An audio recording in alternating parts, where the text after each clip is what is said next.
Bonjour à tous et bienvenue sur la chaîne Tesla Fire avec un beau ciel bleu aujourd'hui, ça fait plutôt plaisir. Je voulais vous faire une petite vidéo sur une partie qui m'intéresse énormément puisque je le réalise en plus de ma partie professionnelle. Je le réalise dans la partie professionnelle mais aussi à côté. Certains pourront trouver l'indice dans le nom de ma chaîne, Tesla Fire. Une chose importante que je voulais aborder où personne pour l'instant a soulevé le sujet, ou alors je suis passé à côté, mais dans nos modèles 3 il faut être au courant de quelque chose qui est quand même relativement important. C'est pour ça que je souhaite vous en parler aujourd'hui. Donc ici vous avez cette petite étiquette, alors qui est qui est apparente ou pas. Certains ne l'ont peut-être pas vue, d'autres la connaissent déjà. Donc cette petite étiquette normalement est cachée. Je vous invite à la mettre en apparence et je vais vous expliquer pourquoi. Donc comme vous le voyez sur l'étiquette, vous avez un casque de pompier et je vais vous montrer à quoi sert cette étiquette. Donc je l'ai déjà déclipsé pour que ça soit plus facile pour la vidéo. Je vous montre cette partie-là. Donc cette partie-là, vous retrouverez la batterie, 12 volts, ou en l'occurrence lithium pour ma part, pour la 2022. Et vous avez cette étiquette avec ce petit câble rouge. Ici. Voilà. Donc ce petit câble rouge, à quoi il sert? Donc je vais vous expliquer. Ici,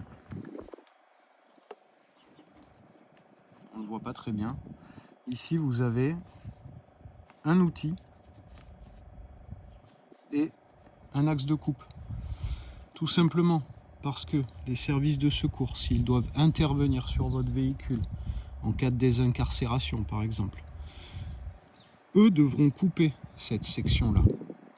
Devront la couper sur deux parties distinctes, en l'occurrence ici et ici. Faire une grande découpe pour éviter que ce câble, une fois coupé, ne revienne en connexion. Donc là après c'est une partie un peu plus technique, mais d'où l'importance de laisser cette étiquette visible. Alors certes les services de secours sont à jour au niveau des procédures de désincarcération, au niveau des fiches techniques des véhicules. Voilà, on reçoit tout le temps les mises à jour des véhicules électriques, des véhicules hybrides rechargeables. Mais pour vous, en tant que conducteur, je vous encourage à faire dépasser cette petite étiquette. Ça évitera déjà au personnel de secours de gagner du temps, parce que on ne peut pas avoir les fiches techniques sous la main dans l'instant T, donc autant gagner du temps. Concernant cette petite étiquette, vous allez me dire effectivement, en cas de choc avant, on ne pourra pas ouvrir le frunk. Le frunk, vous inquiétez pas, il y a une procédure bien particulière pour l'ouvrir. On la connaît, vous la connaissez. Je la présenterai pas sur la chaîne parce que ça peut inciter des personnes malveillantes à se servir dans les frunks. Je voudrais pas me faire voler mon super hamac. Donc voilà, ça c'était la petite partie prévention qui est quand même assez importante. Et pour la partie technique, je vous ajouterai juste quelques infos.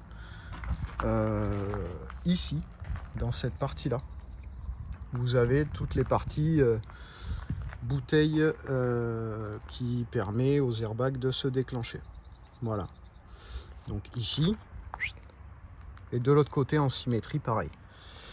Bon, ça c'est pas des choses qui intéressent, on va dire, en particulier, mais ce qui est très important, c'est de laisser cette petite étiquette, parce que c'est grâce à ce petit câble coupé,